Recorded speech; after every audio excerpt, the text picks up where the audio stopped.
నేటి కాలంలో డబ్బు ముఖ్యమా లేదా బంధాలు ముఖ్యమా?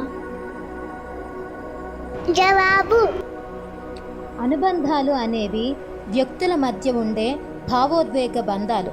ఇవి సరైన సమయంలో మనకు అవసరమైన మద్దతును అందిస్తూ, మన అవసరాలను తీరుస్తూ, మనకు సంతోషాన్ని కలిగిస్తాయి.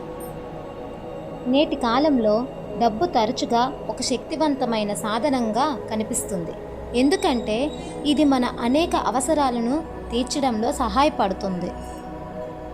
డబ్బు వస్తువులను మరియు సేవలను అందించడమే కాకుండా తాత్కాలిక సంబంధాలను కూడా సృష్టించగలదు.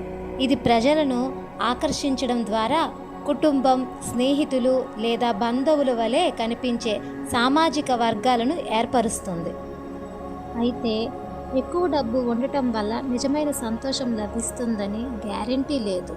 కొన్ని సందర్భాల్లో ఇది అభద్రతా భావానికి లేదా స్వార్థపూరిత బంధాలకు కూడా దారితీయవచ్చు.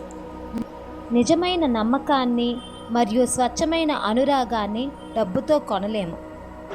ముగింపు డబ్బు సౌకర్యాలను ఇస్తుంది, కానీ బలమైన బంధాలు మాత్రమే మానసిక ధైర్యాన్ని, విలువలను మరియు నిజమైన సంతోషాన్ని ప్రసాదిస్తాయి. డబ్బు అవసరమే అయినప్పటికీ సంబంధాలకు అంతకంటే ఎక్కువ ప్రాముఖ్యత ఉంటుంది. ఈ రెండూ కలిసినప్పుడు అవి మీ జీవితాన్ని మరింత మెరుగుపరిచి శక్తివంతం చేస్తాయి. సంతోషకరమైన మరియు సమతుల్యమైన జీవితాన్ని గడపడానికి డబ్బుతో పాటుగా ఆరోగ్యకరమైన సంబంధాన్ని కలిగి ఉండటం చాలా ముఖ్యం. Thanks for watching.